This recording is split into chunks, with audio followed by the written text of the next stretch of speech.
നമസ്കാരം. പുതിയൊരു വീഡിയോയിലേക്ക് എല്ലാവർക്കും സ്വാഗതം. കുറച്ച് പഴയ ജീൻസ് മാറ്റി വെച്ചതാണ്. അതിൽ നിന്ന് വെട്ടിയെടുത്ത പീസുകളാണിത് കേട്ടോ.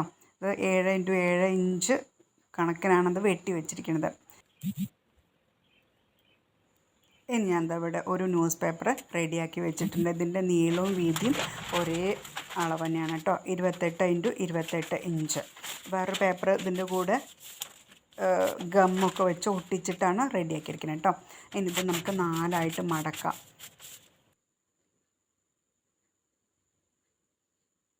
ഇത് ഞാൻ ഇതിൻ്റെ എഡ്ജ് വെട്ടാൻ വേണ്ടി വേറൊരു പേപ്പർ റെഡിയാക്കിയിട്ടുണ്ട്. അതിൻ്റെ അളവ് 7x7 ഇഞ്ചാണ്. നേരത്തെ നമ്മൾ കട്ട് പീസായിട്ട് എടുത്ത തുണികളുണ്ടല്ലോ, അതിൻ്റെ അതേ അളവാട്ടോ. അതുപോലെ വെട്ടിക്കൊടുക്കുക. അപ്പോൾ അതിൻ്റെ 4 മൂലയും ഒരേ വലുപ്പത്തിലായിട്ടുണ്ട്. ഇനി നമുക്ക് വേണ്ടത് അതേ വലുപ്പത്തിലുള്ള ഒരു ലൈനിങ് തുണി എടുത്തിട്ടുണ്ട് ഞാൻ. അതിൻ്റെ മുകളിൽ നമുക്ക് വെട്ടി വെച്ച ജീൻസിൻ്റെ പീസുകൾ ഇതുപോലെ അടിച്ചു കൊടുക്കാം. ഒന്നിൻ്റെ തൊട്ടടുത്തായിട്ട് തയ്ക്കുകയാണ്. അപ്പോൾ അതിങ്ങനെ ചെയ്യുന്നതിൻ്റെ ഒരു ഗുണം എന്താണെന്ന് വെച്ചാൽ പെട്ടെന്ന് നമുക്ക് ചെയ്ത് തീർക്കാൻ പറ്റും നമ്മുടെ വർക്ക് എന്നുള്ളതാട്ടോ. ഓരോന്നായിട്ട് ഇങ്ങനെ ചെയ്യുന്നതിനേക്കാൾ ഭേദം ഇതിൻ്റെ മുകളിൽ ലൈനിങ്ങിൻ്റെ മുകളിൽ വെച്ചിട്ട് നമ്മളിത് അടിച്ചെടുക്കുകയാണ് കേട്ടോ. കളറൊക്കെ നമ്മുടെ ഇഷ്ടം പോലെ, കാരണം ഇത് 3 ജീൻസിൻ്റെ കളറാണ്. അപ്പോൾ 3 കളറാണ്. നമ്മുടെ ഇഷ്ടത്തിനനുസരിച്ചിട്ട് ഡിസൈനൊക്കെ മാറ്റി വയ്ക്കാം. അങ്ങനെ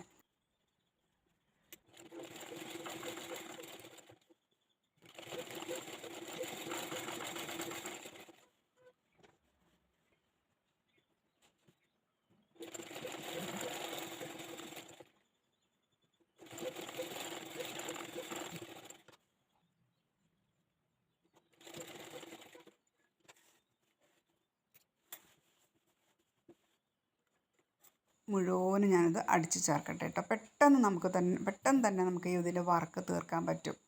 കാരണം നമ്മളിതിന് പ്രത്യേകിച്ച് അളവൊക്കെ കട്ട് ചെയ്യുമ്പോഴുള്ളൊരു താമസമേ വരുന്നുള്ളൂ. പിന്നെ ഇത് അടിക്കുന്ന ആ ഒരു ചെറിയ താമസമേ വരുന്നുള്ളൂ. വേഗം തന്നെ നമുക്കിത് ചെയ്ത് തീർക്കാം.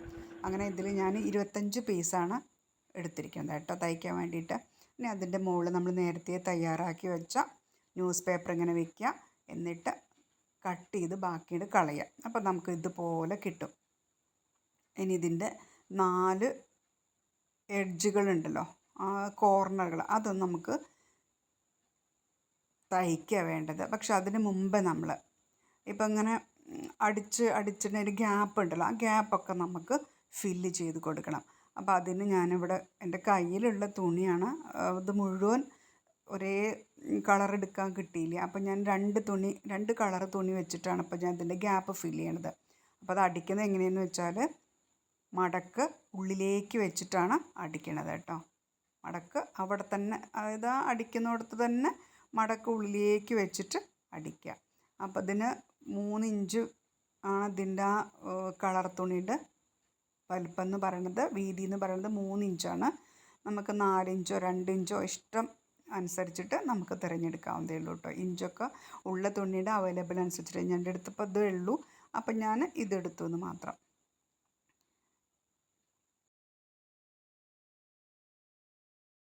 ഇങ്ങനെ നമുക്ക് ആ ഗ്യാപ്പ് മുഴുവൻ തുണി വെച്ചിട്ട് ഫില്ല് ചെയ്യണം കേട്ടോ. ബ്ലാക്ക് തുണി, പ്രിൻ്റഡ് തുണി കുറച്ചേ ഉള്ളൂ. അതുകൊണ്ട് ബാക്കി ഞാൻ ഇപ്പോൾ അതാ വേറെ പീസ് വെച്ചിട്ടാണ് ഇപ്പോൾ ഞാനത് തയ്ച്ചിരിക്കുന്നത് കേട്ടോ. അപ്പോൾ ഉള്ള പീസൊക്കെ വെച്ചിട്ട് നമുക്കിതിനെ തയ്ച്ചെടുക്കാം കേട്ടോ. അങ്ങനെ എല്ലാ ഗ്യാപ്പും ഫില്ല് ചെയ്ത് കഴിഞ്ഞു. ഓക്കെ, ഇതുപോലെ നമ്മൾ ഫില്ല് ചെയ്യാം കേട്ടോ. കൂട്ടി യോജിപ്പിക്കുക.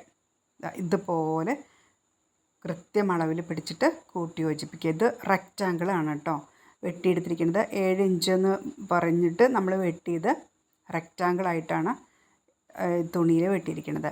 അപ്പോൾ അടിക്കുമ്പോൾ ഒന്ന് ശ്രദ്ധിക്കണം. ഇത് ജീൻസ് ആയതുകൊണ്ട് കുറച്ച് കട്ടിയുണ്ടായിരിക്കും കേട്ടോ. അപ്പോൾ നമ്മൾ ഒരു എഡ്ജ് കഴിഞ്ഞു അടിക്കൽ. ഇനി അടുത്ത ഒരു എഡ്ജും കൂടി അടിക്കാം.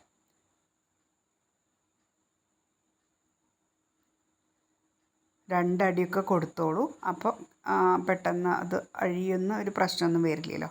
ഇനി നമുക്ക് 4 എഡ്ജും ഇപ്പോൾ അടിച്ച് കഴിഞ്ഞിട്ടുണ്ട് കേട്ടോ.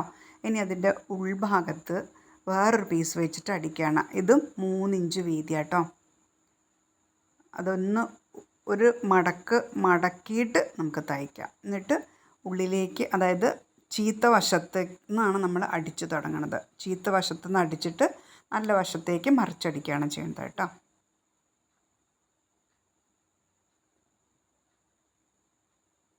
ഇതും അടിച്ച് ബാക്കി വെച്ച തുണി എടുത്തു വെച്ചിട്ടുണ്ടായിരുന്നു, അതാണിപ്പോൾ ഞാൻ അടിച്ച് ചേർക്കണത്. ശ്രദ്ധിക്കേണ്ടത്, നമ്മൾ ചീത്ത വശത്ത് വെച്ചിട്ടാണ് ഇപ്പോൾ അടിക്കണത്. എന്നിട്ട് നല്ല വശത്തേക്ക് മറിച്ചടിക്കുക കേട്ടോ. പിന്നെ ഇത് കൂട്ടി നമ്മൾ തയ്ക്കണില്ല, കാണിച്ചു തരാം കേട്ടോ എന്താ ചെയ്യണമെന്നുള്ളത്. അപ്പോൾ അത് അറ്റത്ത് ഞാൻ ബാക്കിയുള്ള തുണി വെട്ടിക്കളഞ്ഞു. എന്നിട്ട് ആ അറ്റത്ത് മാത്രമാണ് കൂട്ടി അടിക്കുന്നുള്ളൂ. ബാക്കി ഭാഗം നമ്മൾ ഫ്രീ ആയിട്ട് വിടുകയാണ്. ഓക്കെ, അറ്റത്ത് ഒന്ന് മടക്കി കൊടുത്ത് അടിക്കുകയാണേ.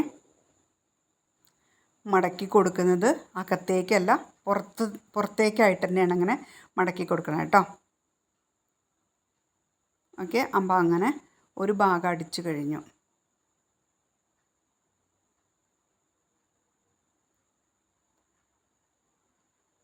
ഇപ്പോൾ കണ്ടോ, ഇതിങ്ങനെ മടക്കി അടിച്ച്, ഞാൻ പറഞ്ഞില്ലേ പുറത്തേക്കാണ് മടക്കി അടിച്ചതെന്ന്.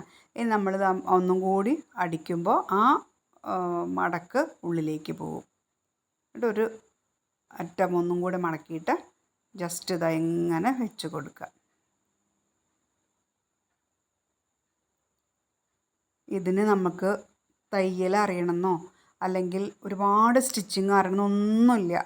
ജസ്റ്റ് മെഷീൻ ചവിട്ടാൻ അറിയുക, അല്ലെങ്കിൽ തുടക്കക്കാർക്ക്, അതായത് തയ്യൽ ഇങ്ങനെ പഠിച്ച് വരുന്ന അങ്ങനെയുള്ള തുടക്കക്കാർക്കൊക്കെ ചെയ്യാൻ പറ്റുന്ന വളരെ സിമ്പിൾ മെത്തേഡ് അതാണ് കേട്ടോ. അതിൻ്റെ ഫൈനൽ ലുക്ക് ഇതാണത്. അപ്പോൾ ഒന്നുമില്ലെങ്കിൽ നമുക്ക് ഇതുപോലെ ഷോളോ അല്ലെങ്കിൽ നമ്മൾ തൽക്കാലം മാറ്റി വെക്കുന്ന എന്ത് തുണി വേണമെങ്കിൽ നമുക്കിതിൻ്റെ ഉള്ളിൽ വെക്കാം.